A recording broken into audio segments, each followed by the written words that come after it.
Welcome to Talking Feds, a roundtable that brings together prominent former federal officials and special guests for a dynamic discussion of the most important political and legal topics of the day. I'm Harry Littman. This week is our semi-annual deep dive into the economic landscape with a group of experts and commentators that is truly nonpareil. The episode comes at a very timely crossroads. The nation just received overall remarkably strong economic news, outstripping all the predictions of a year ago of where we would be at this juncture. But that news comes with a large asterisk. The American people appear to be wholly unaware of it. In maddeningly large numbers, they see their personal situations as pretty fine, but when it comes to the state of the nation, they believe that not all is well. That contrast has critical implications for the coming presidential election. Also last week, the Federal Reserve decided to keep interest rates locked in place, raising the critical question, are we doing enough to keep a tight leash on inflation? And as always, there are innumerable other variables on the economic landscape. With student loan repayments starting up again, Treasury yields on the rise, trillions in federal debt, two ongoing wars that could expand, and the potential resurgence of Donald Trump to the corridors of power, our economic future remains cloudy, even as our economic present is worth writing home about. Lucky for us, we have the returning Talking Feds All-Star Economic Squad here to examine this potpourri of economic issues and concerns.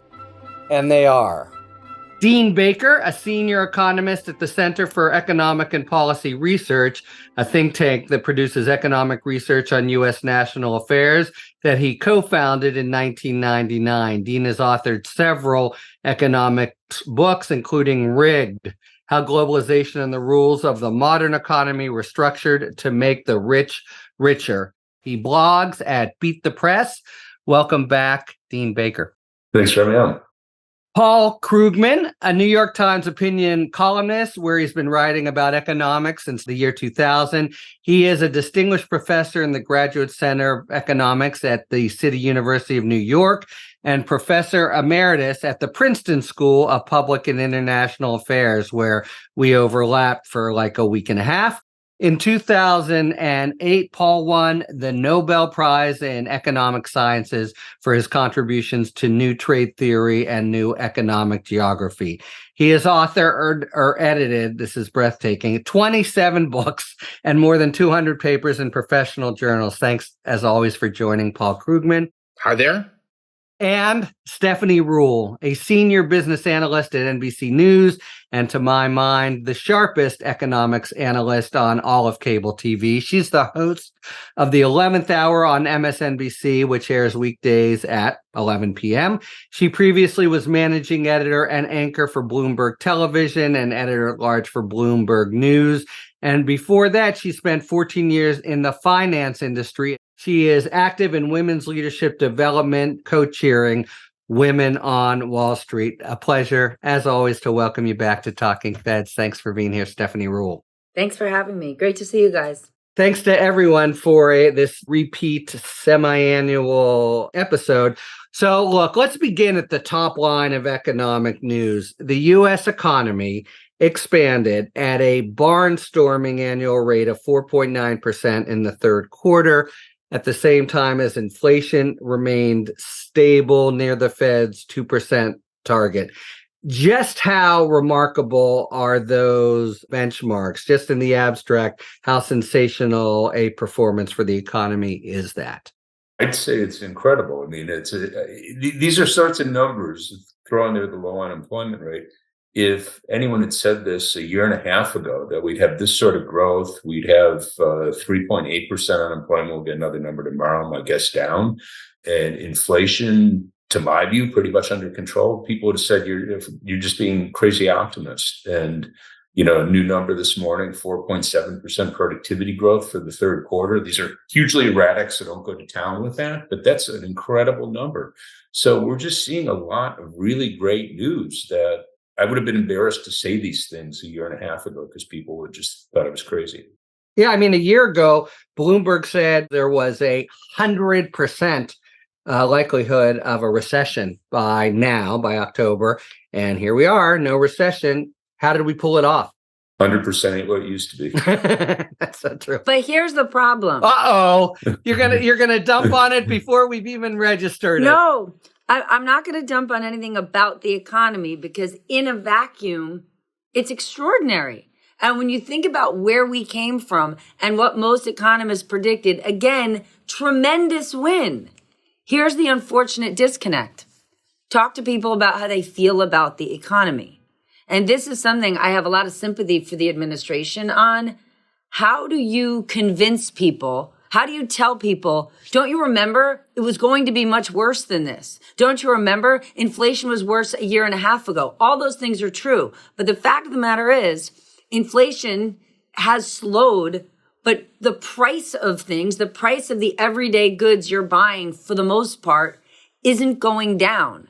And so people out there, lots of people don't feel good about the economy. When you go outside tomorrow and you get a bagel, when you go to book a flight, when you go to book a hotel, life is still really expensive. And unfortunately, people aren't thinking in the holistic sense. They're thinking in the immediate, and they're just saying like, damn, my life costs a lot.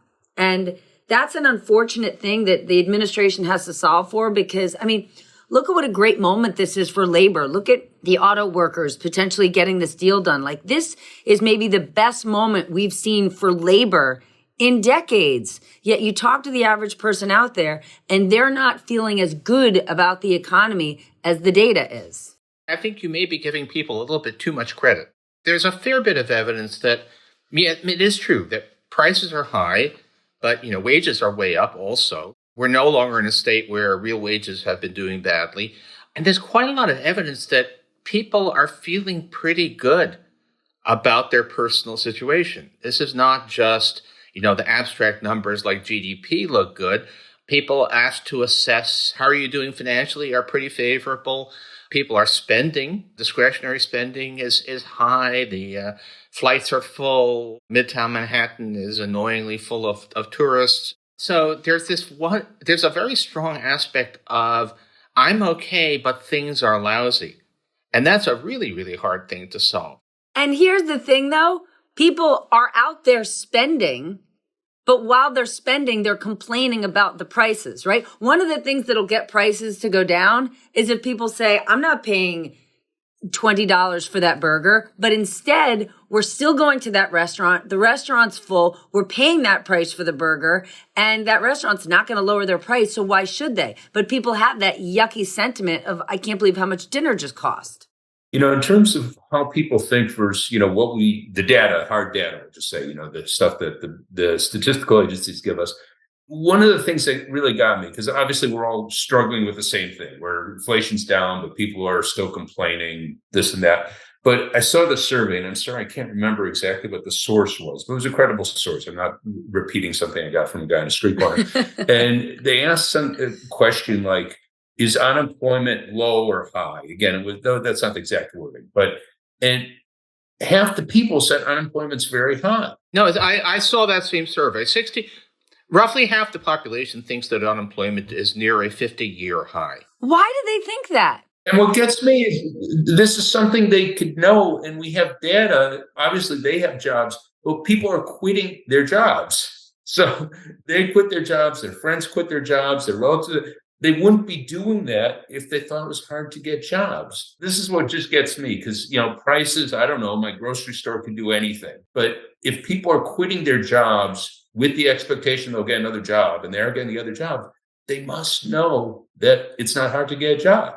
Yesterday, someone who I know who's always wants to be just a negative Nancy about the economy, someone without an economic experience, sent me this article that WeWork is filing for bankruptcy. Like, can you believe it? And I said, yeah, People are working from home in droves and businesses have adapted. We don't need WeWork anymore. Like, not only was it founded on a hill of nonsense beans by a lunatic founder, put that aside. We don't need the business model anymore because many people are collectively working from home. People will hang on to data or this soundbite of this that has no reflection on reality. There are two theories here.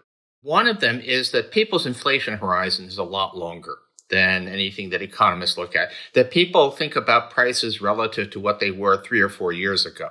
So we look at inflation measures over 3 months or a year and say inflation is way down, but they say, well, prices are really high compared with 4 years ago, and so I feel bad. That's one story. The other story is that there's all this narrative that people have about that's coming from social media, partisan media, just my own employer seems to be incapable of writing a favorable headline about the economy without a but at the end, that says something negative. Those aren't mutually exclusive, but I think there is really a significant narrative thing. And I don't know about you guys, but I get correspondence. I'm the king of hate mail, but I get lots of correspondence. And it's actually striking how many of the letters are, Ivory Tower or whatever, you elite, have you looked at the price of eggs lately? And yeah, I have looked at the price of eggs. Eggs happens to be one of those swings where the price really has come down a lot. But, it's not simply a slowing rate of inflation, but an actual sharp price decline. But that's not the narrative. I saw that study. A very high percentage of people just believe that unemployment, which is near a 50-year low, is actually near a 50-year high. And it's got a political dimension as well, which is bizarre. So self-identified Republicans are much more likely to believe that than others. And again, going back to Stephanie's point, that's notwithstanding that they would largely say they're doing okay, but their perceptions of how the economy is doing overall is very sour in a distorted, I would say even false way, but breaking down around political lines. So it feels like this narrative that we've been talking about forever in Trump land. I think that could have to do with, and maybe I'm wrong, and I'd love to know what these two gentlemen think. The idea, the brand that Republicans are better for the economy, which isn't even true, but is widely believed by lots of people.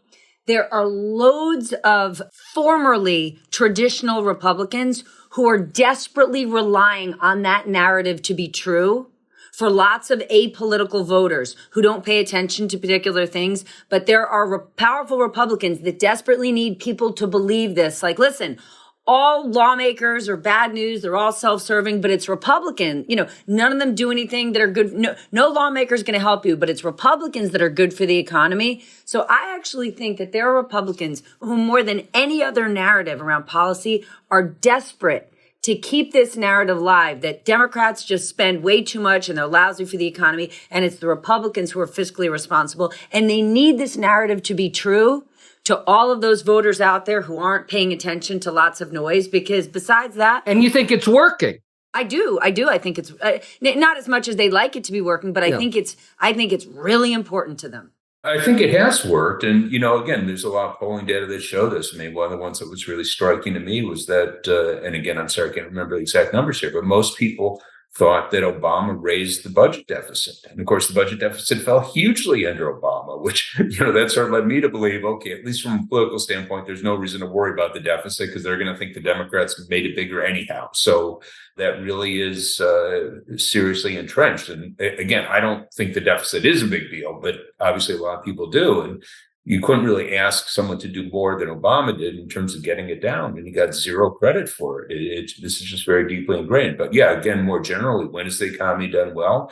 Well, it did really well in the 1990s. Who was sitting there? Bill Clinton. We had the 8 years of Bush, where his first 4 years in office was the first time since the Great Depression. We had no net job gain, 4 years in office. And then, of course, the next 4 years, we had a loss. And when did the financial crisis hit? When he was walking out. Yeah. So... But somehow the Democrats can't handle the economy. The Republicans are the ones that know what to do. I have absolutely no idea whether by the time next November rolls around, perceptions will have caught up. But the fact remains that we're experiencing a kind of an economic miracle. that we've had one quarter's growth.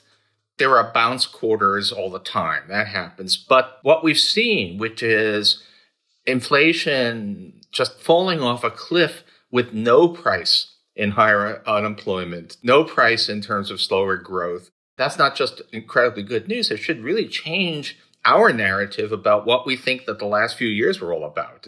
It doesn't look like the stories that a lot of people were telling, even to some extent that I partially bought into, were right. It's a very different story. I mean, you wrote, Paul, the war on inflation is over. We won at very little cost. So I think it's a paired headline here where it's doing from great to miraculous, and people think it's from lousy to abysmal. That's an amazing conjunction, but not, as you say, not to ignore the very first part.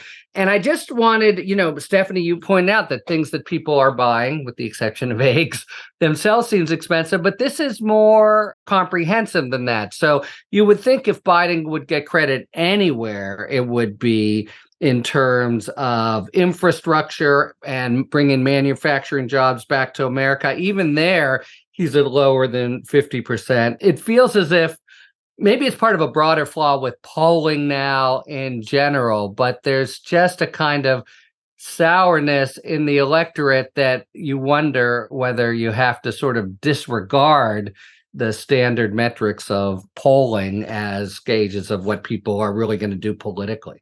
Well, I think something that is unfortunate and must be frustrating for the administration is that infrastructure takes a while, right? I remember Mike Bloomberg said it a long time ago, though lots of lawmakers should vote to pass infrastructure legislation, they don't, because by the time shovels are in the ground and real jobs are created and the bridges are done, that person's out of office and the next person is sitting in office. So one of the problems is that people can look at it as a soundbite. Well, they've spent all this money, but what has it done?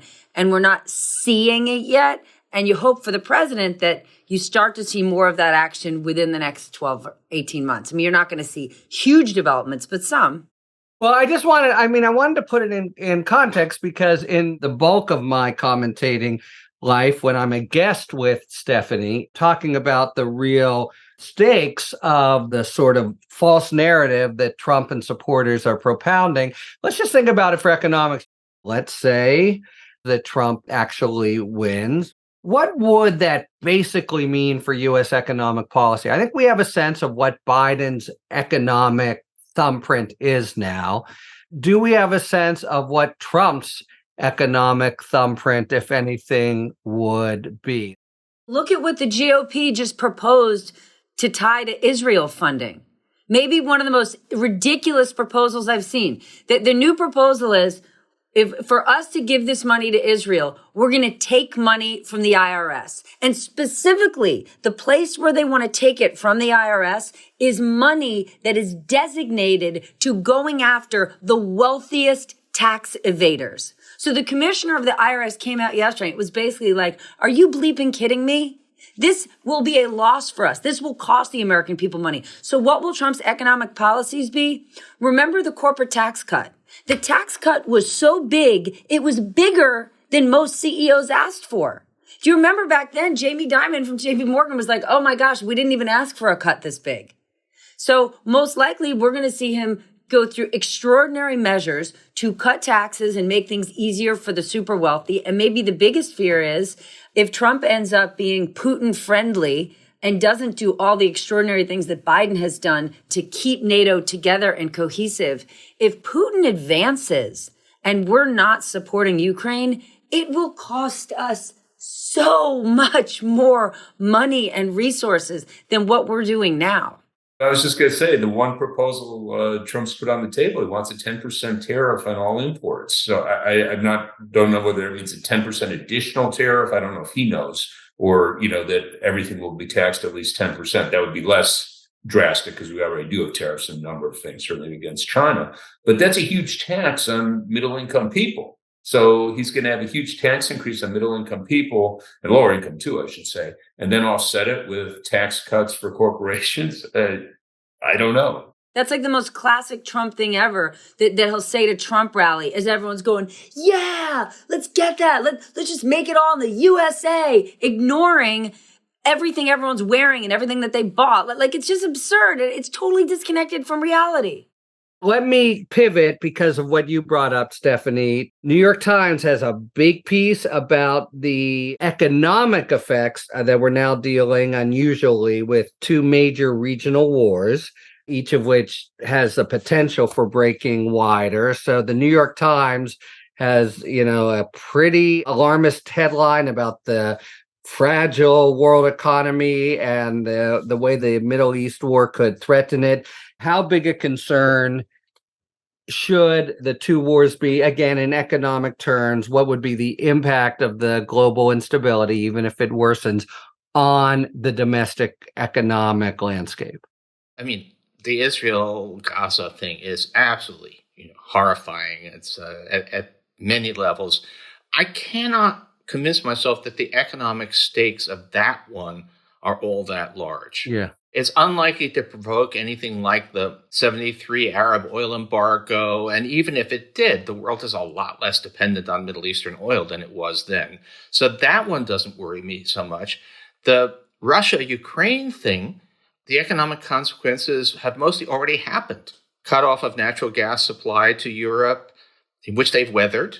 It was ugly, but they've done amazingly well in the end at coping with it. Food prices, one of the reasons that most grocery prices are up is that we're having a brutal war in one of the world's great bread baskets. And so those are the ones.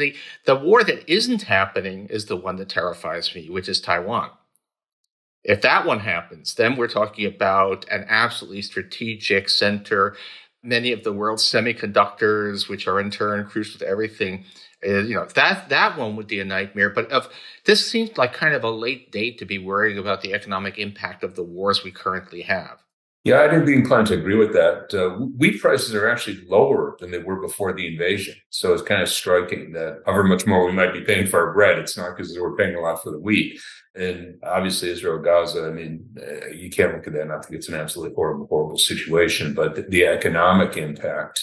Again, we could all envision scenarios. Paul, you're suggesting that, you're suggesting it won't happen. But obviously, if Mideast oil did get pulled offline, that would have a substantial impact, less than embargo in 73, 74. But yeah, it would still have an impact. But my best guess, not based on any sort of expertise, is we won't see that. The thing that is worth remembering is that, so far, the U.S., we're spending money, but the U.S. economy is huge relative to the economies of any of the combatants here. It's not really all that much money. And by the way, one of those things, talking about people not getting credit, in financial terms, the Europeans have actually stepped up to the plate. They're actually supplying more money to Ukraine than we are. So the weapons are mostly coming from us. And then there's a whole other issue there about production of military hardware. But this is a case where this is just lots and lots of things to worry about there. But I was a little surprised to see people, maybe I guess it's an inevitable headline, but that's not the top of my list here. What are we going to do? A war is going on. In my opinion, this isn't discretionary spending. This is what we need to do. I don't think it's something to debate about. It is also important, this is one of the things I've harangued on endlessly, pretty much yelling to the wind. But if you put this in some context, again, I don't know where we stand and how much money we've given to Ukraine, somewhere around 60, 70, 80 billion. But isn't it well under 1% of GDP or something? It's way under. It's about 0.2% of GDP. So again, people should totally argue on the merits, so I don't mean to say, don't argue about the merits. I think we should do it, but that aside, no one cares. But it's important to understand the idea that somehow we aren't doing something here. We don't have healthcare. We don't have childcare because we gave that is absurd. Yeah. So we should argue for healthcare, argue for childcare. Whatever we're giving to Ukraine really is a sign of. This is a general lesson that you guys, in fact, have imparted to me in previous discussions. There's just a propensity, I think, for people to take any story that's big and translate into economic terms that might, in fact, make no sense against the sort of behemoth of the U.S. economy. That's a kind of Dean Baker special. Don't trust any newspaper article that doesn't give you the denominator. Yeah, right? Yeah, exactly. No one else hears that, though. Yeah. Actually, so this is a total audible, but I'd like to take 2 minutes anyway, because we've talked about the horrific consequences of the Gaza war. And I wonder if you have an opinion here. One thing you do hear is that for Israel, 330,000 people in the prime of their life being called up as reservists, and a possible extended war, not to mention all the costs of the actual fighting, is really a danger of a serious drag on what's been a robust economy. Can I just take a quick departure from the U.S. shores to ask if you think that that's a serious problem here? Well, I mean, when you think about 330,000 people basically walking away from their jobs and going to be enlisted, I mean, on one hand, it's just this extraordinary show of force in terms of patriotism, but it is going to have a crippling effect on their economy. I mean, even like their schools in the last week, they're trying to figure this out, like, how are we going to patchwork this together? But Israel is a very small country, and to have a huge portion of the population now temporarily or indefinitely out of the workforce, you're going to have an impact. It's a World War II type mobilization, and if they sustain that for any substantial period, they are taking a huge economic hit from that. I actually was doing a little bit of homework on this, and we talk about Israel and its robust economy. Obviously, for the region, they do very well, but there's a little bit of a legend about Israel. Israel has this very, very vibrant tech sector. Startup nation. And we talk about Israel as having this incredible tech boom. But the broader economy has not done as well as people imagine. You get these stories that say a fair bit of, given that we're the startup nation, why is our productivity growth so disappointing? Why can't young couples buy a home? Well, there's that too. There's a specific, but that's been true as long as I've been going there. But it's just in general, Israel has had sort of all through this tech boom, they've sort of had under 2% annual productivity growth, which is not spectacular for a country. Why is that? It's complicated, but I guess it's basically saying the economy is a lot more than just the tech sector. And what's interesting is that's not even taking into account, one of the things we don't talk about very much is that the ultra-religious in Israel are sort of not in the workforce. Yeah, they're an economic drag. And I've also heard, Stephanie, I don't know if it's true, but it's such a small country that a certain element of corruption and imbalance, it's an oligarchy that handles all the IT industry.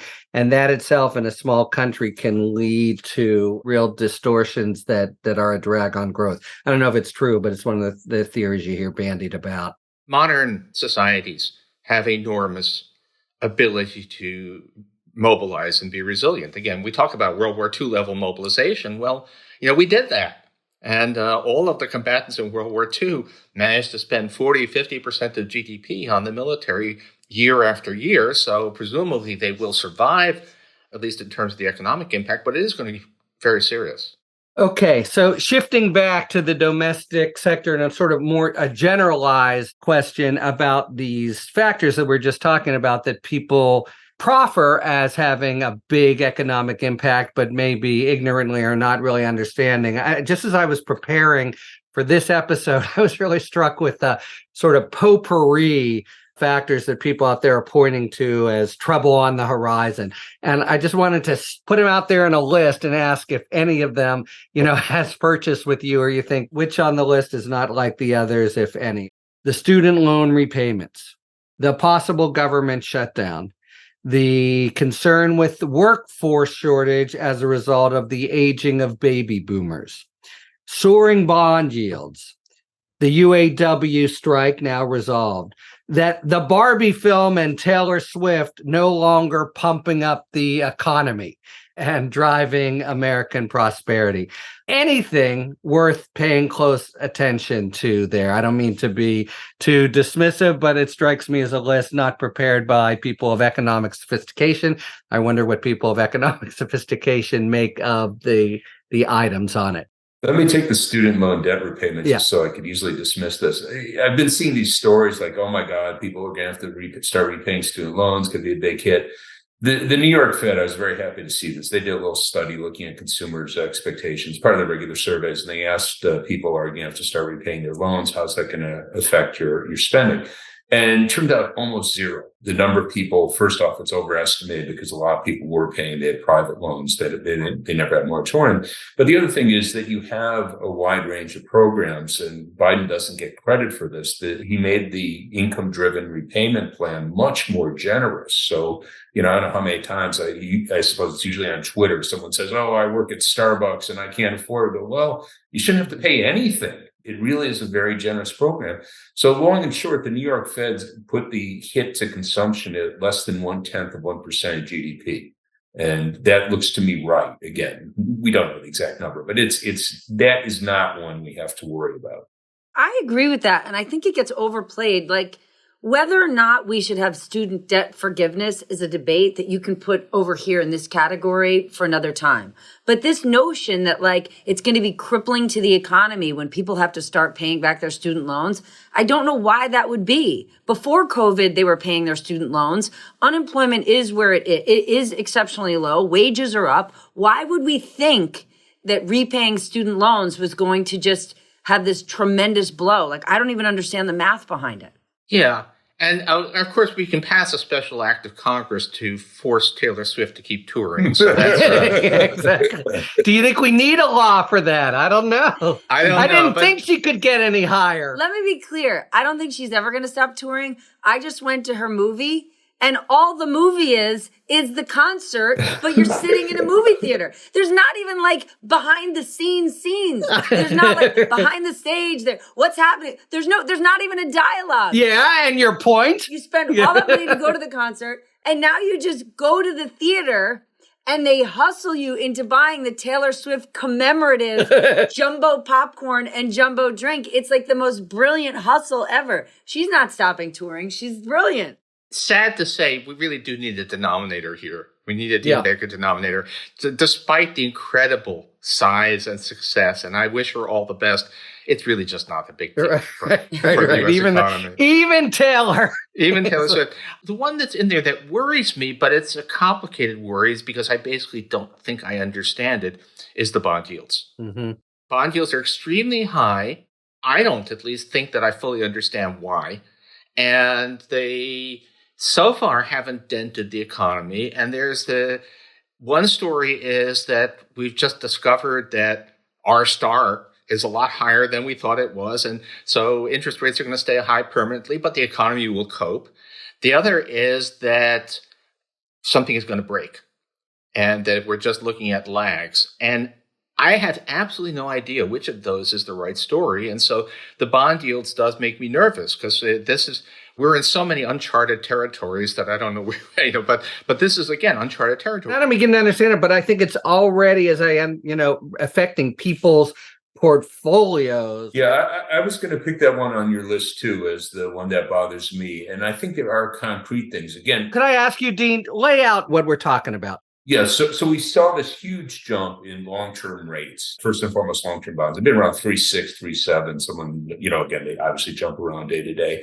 And they just jumped up to about 5%. They peaked at 5%, it was 2 weeks ago. They're down a little bit. I think we're at a little over 4.6 now. We've gotten some good news. But anyhow, that is a big jump. And to my view, it has had an impact. Now, again, I'm probably with Paul, Stephanie, and she'll speak for herself. But I thought rates would have much more impact on the economy. It hasn't. Obviously, good growth, low unemployment, nothing to complain about.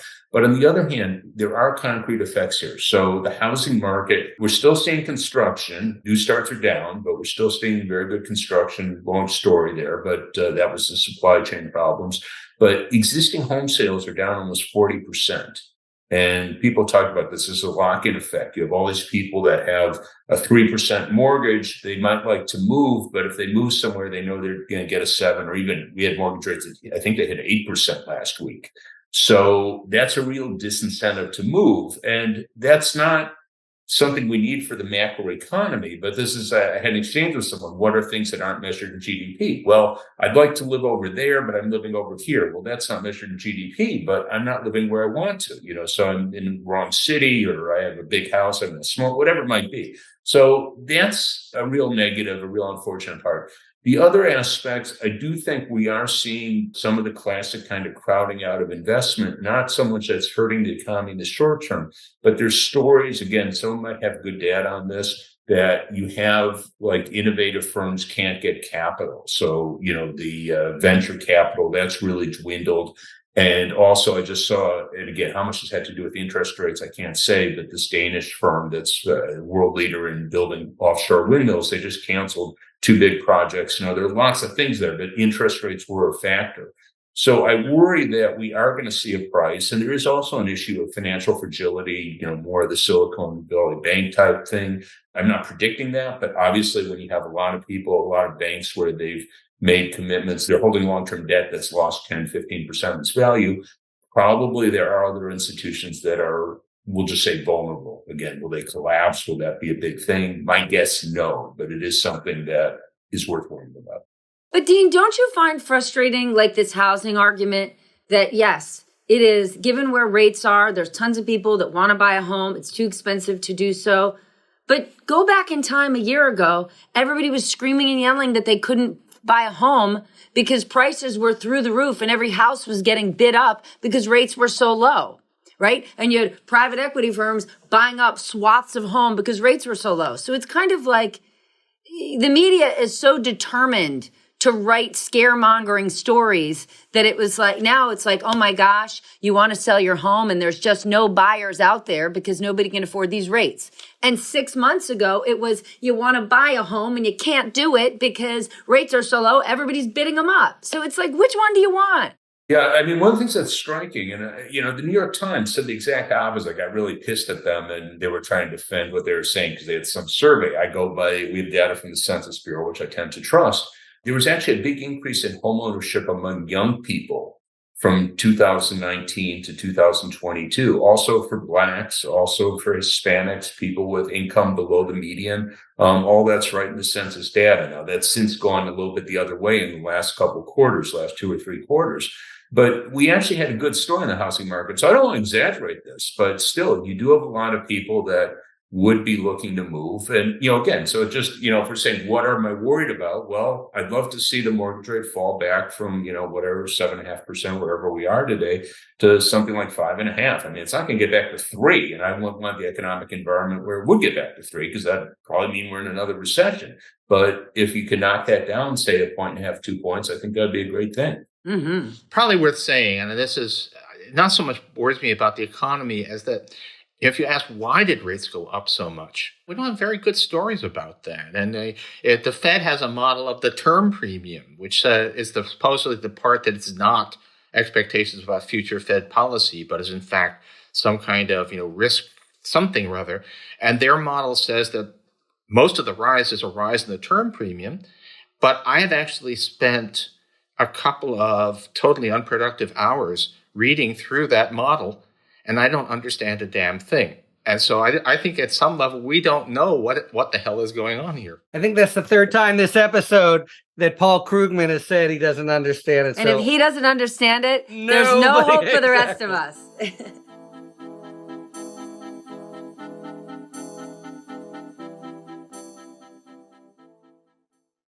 And now, a word from our sponsor, the American Civil Liberties Union. My name is Malita Picasso, and I'm a staff attorney at the ACLU's LGBTQ and HIV project, where we work to defend trans people's safety, dignity, and healthcare across the country. This includes litigation to protect trans youth in Arkansas, Texas, and other states trying to ban their access to life-saving healthcare. The onslaught of anti-trans bills pushed through state legislatures throughout the nation is truly unprecedented and directly harms a community that already experiences high rates of violence, harassment, and discrimination. As we track and fight these bills, we need your support. Help us build communities where trans youth feel loved and supported. Visit aclu.org/LGBTQ to learn more and get involved.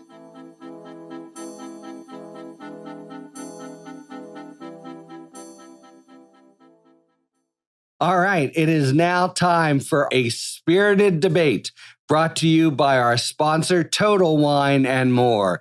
Each episode, you'll be hearing an expert talk about the pros and cons of a particular issue in the world of wine, spirit, and beverages.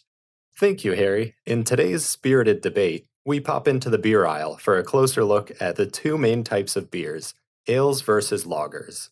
And to help separate lagers from ales, it first comes down to one thing, fermentation. That's the process where the yeast does its magic to give the beer its alcohol content and carbonation. Now, ales are fermented with top fermenting yeast at warm temperatures, somewhere between 60 and 70 degrees Fahrenheit, whereas lagers are fermented with bottom fermenting yeast at colder temperatures, between 35 and 50 degrees Fahrenheit. Because of their warm fermentations, ales can generally ferment and age in a relatively short period of time, 3 to 5 weeks. Lagers can take longer, up to 6 to 8 weeks. The difference in temperatures and time means this. The quicker fermentation in ales, including stouts, hefeweizens, pale ales, and IPAs, creates a fruitier, spicier flavor that's crisp and refreshing. At Total Wine and More, we have over 1,100 ales, so you can explore all you want. Lagers, including Helles, Pilsners, have a smoother, richer, more mellow and robust flavor than ales, thanks to their longer fermentation time. We can thank the Bavarian brewers from the Middle Ages for discovering the benefits of longer fermentation after storing their brews in ice caves during the winter. In fact, Lager in German means to store, which adds up since lager beer was brewed, covered, and stored with ice harvested from nearby lakes. At Total Wine and More, we have an ice cave of our own filled with a huge selection of ales and lagers from around the world. Just remember the next time you enjoy one, give a little cheers to fermentation. Thanks to our friends at Total Wine and More for today's A Spirited Debate. I like to spend in each of these episodes to spend a little time focusing on longer term factors for the economy, but more broadly American society. And I wanted to talk about AI because you're part of a burgeoning debate about what will be the impact of artificial intelligence on the economic landscape. So I just wanted to canvass different views here. Do you see it as contributing to overall wealth generation, or since it'll lead to a reduction in available jobs, will it not? I know we're in a little bit of a murky, very hard to see future, but I wonder if you're bullish or bearish on, the impact for the kitchen table economy of the burgeoning AI. I've always been a skeptic of all the techno optimists. I always thought they were, If that's not a term, it should be. Can we trademark? Yeah. I assume it is. I don't think I can take credit for it. But anyhow, I just see AI as being qualitatively different, that you can have all these innovations and ways things are done that just totally transform them. I got a big kick out of it. I was writing a paper and I had to put in a reference section. So I just got in ChatGPT and said, hey, give me references for whatever it was. Bingo, 2 seconds. Obviously, I had to edit it, but not that it would take me that long to have done it myself. But it was pretty nice just to have it done for you like that. But that's just the beginning. You think of things like you can do diagnoses, and I've seen some studies on this that you feed in someone's blood pressure, the various things, and you already have AI that could do that better than your average doctor. So what I really like about it is there's, I think, tremendous potential in terms of efficiencies, but also this is not tech that is any way skills bias. That I think, if anything, AI is likely to have a bigger impact on the most skilled professions, doctors, lawyers, other very skilled, highly paid professions, which I think is great because it's equalizing rather than what we think of as automation, where we have robots instead of people on an assembly line, where it's getting rid of what used to be high-paying jobs and now they're low-paying jobs, so they don't exist at all. So I'm a big optimist on it. I'm actually going to join in that. The diss on what we're calling AI is that it's not really intelligence, that it's actually just souped up autocorrect. But a lot of human jobs are just souped up autocorrect, right? A lot of what people do is and those tend, in many cases, they are well paid, education intensive jobs. And so we get productivity growth. And it is, again, it's I kind of hate the skill bias thing, because I actually think that that a lot of the plumbers in some ways have a lot of skills that I sure don't have. But it is certainly the sort of credentialized higher education skills biased, and that's good. I doubt that it's going to lead to mass unemployment. That has never happened before from technological progress. And it is going to, coupled with other things that are happening, tight labor market, what looks like possibly a union revival, we're probably heading for a somewhat more equal society. So eventually robot Arnold Schwarzenegger comes and kills all of us. But aside from that, it's looking pretty good. You've suggested in particular, Paul, that the technology boost may eliminate concerns about public debt levels. Can you explain what you mean there? So, yeah, we just did an event actually at the GC where I teach at, and despite much cautioning of speakers to try and actually speak in English, one of the big items on the slides was R greater than G. Debt sustainability depends a lot on the comparison between interest rates and the economy's growth rate. And interest rates are up, and you start to say, are we starting to get worried about debt sustainability? But there's at least hints, that's Dean mentioned, productivity numbers, which are very noisy, but there are hints that we're actually seeing a productivity boom, which means a faster growth in the economy, which means that actually maybe debt won't be that hard to deal with. We have never paid off massive debt. We never paid off the debt from World War II. We just grew out of it. And the chances that we can grow out of whatever, or at least that we don't have to be worried, those have gone up, because I think estimates of potential economic growth over the next 10 years are probably substantially too low right now. Mm-hmm. If we can even just have something like, we had a kind of IT-led productivity boom between 95 and 2005, I don't see any reason why we can't be having something like that again. So I would agree with everything they said. My big concern is lack of regulation around it and the people developing it. Just last week at a conference here in New York, I interviewed sort of one of the most preeminent voices, strategists in the world of AI. And I was so gutted by how disconnected he was from reality, and just sort of like the impact on people and lack of human connection and what that does. And my worry is that we've got no regulation. And even when Congress holds hearings and brings people in to come talk about it, they bring in one tiny voice from the world of academia, and everyone else is a massive business stakeholder in the world of AI. So my AI concerns are around how things are programmed and what the goals are. But as far as like the technology and what it could do to democratize education, healthcare, so many things, I'm thrilled about it.